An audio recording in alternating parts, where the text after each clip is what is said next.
On connaît tous cette sensation d'être complètement aspiré par son téléphone, comme noyé sous un flot incessant de notifications. Eh bien, ce sentiment est très partagé. Dans cette analyse, on va justement explorer ensemble comment reprendre le contrôle, comment transformer notre relation avec la technologie. Cette question, elle est toute simple, mais elle résume parfaitement le dilemme de notre époque. Est-ce que nos outils sont vraiment à notre service ou est-ce qu'on est devenu, en quelque sorte, leur serviteur? C'est vraiment ça, le point de départ de toute notre réflexion. Alors pour y voir plus clair, on va suivre un parcours en 5 étapes. D'abord, on va poser un diagnostic sur cette fameuse surcharge numérique. Ensuite, on plongera dans la psychologie de la distraction pour comprendre les mécanismes. Après ça, on découvrira une philosophie assez libératrice, le minimalisme. Puis, on verra comment la mettre en pratique avec des limites bien concrètes, pour enfin redécouvrir ce qu'une vie riche, loin des écrans, peut nous apporter. Allez, c'est parti. Première section, l'ère de la surcharge numérique. On va parler de ce sentiment, que tout le monde connaît, d'être perpétuellement dépassé par les événements. Explorons ça de plus près.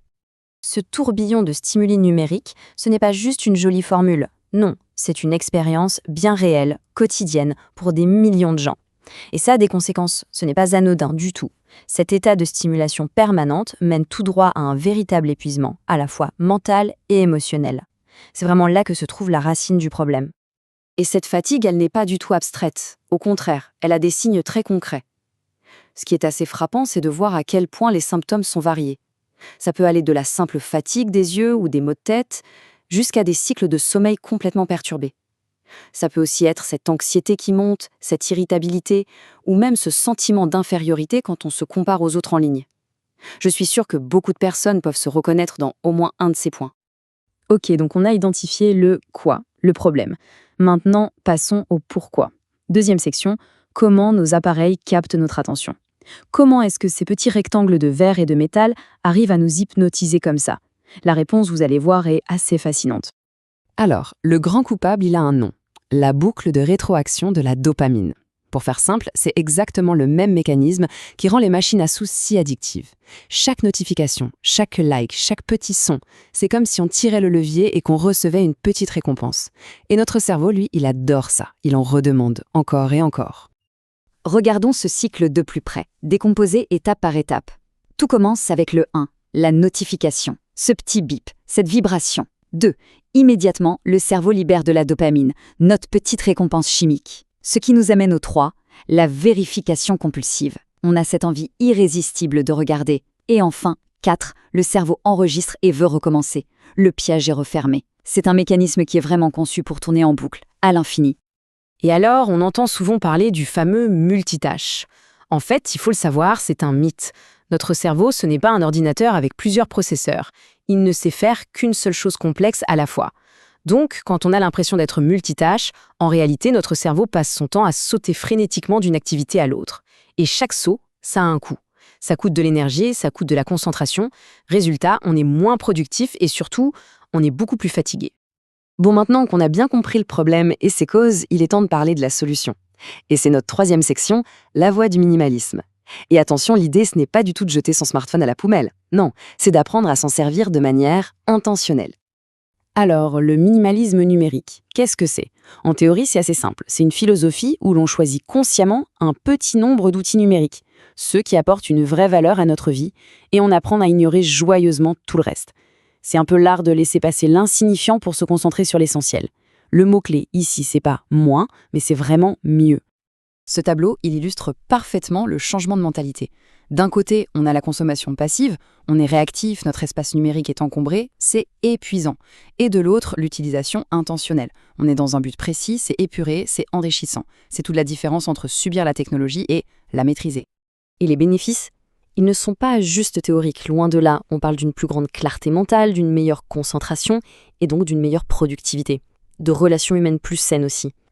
Mais au fond, le vrai gain, le plus grand de tous, c'est de récupérer son temps et son attention. Ce sont nos deux ressources les plus précieuses. Finalement, c'est ni plus ni moins que de reprendre les rênes de sa propre vie. La philosophie, c'est une bonne chose, mais concrètement, comment on fait? On y vient avec la 4e section, forger des limites numériques.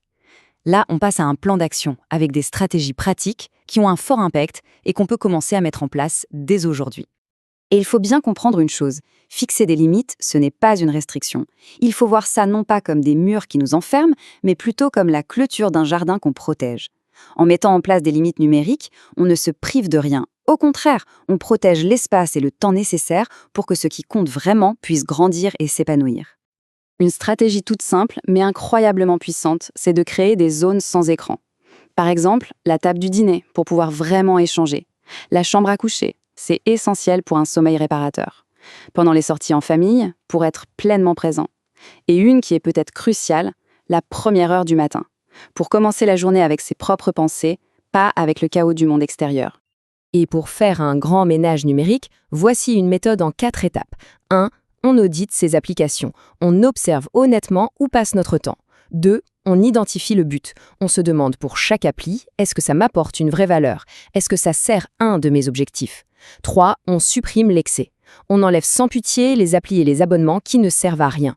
Et 4. On organise ce qui reste. On simplifie son écran d'accueil pour que l'utilisation soit vraiment intentionnelle. Ah, et une action qui peut absolument tout changer, la gestion des notifications. Il faut les voir comme un filtre. L'idée, c'est de créer des niveaux. On laisse passer uniquement les alertes critiques et on met tout le reste en sourdine. C'est nous qui décidons quand on va les consulter et pas l'inverse. C'est vraiment une clé essentielle pour reprendre le contrôle de son temps.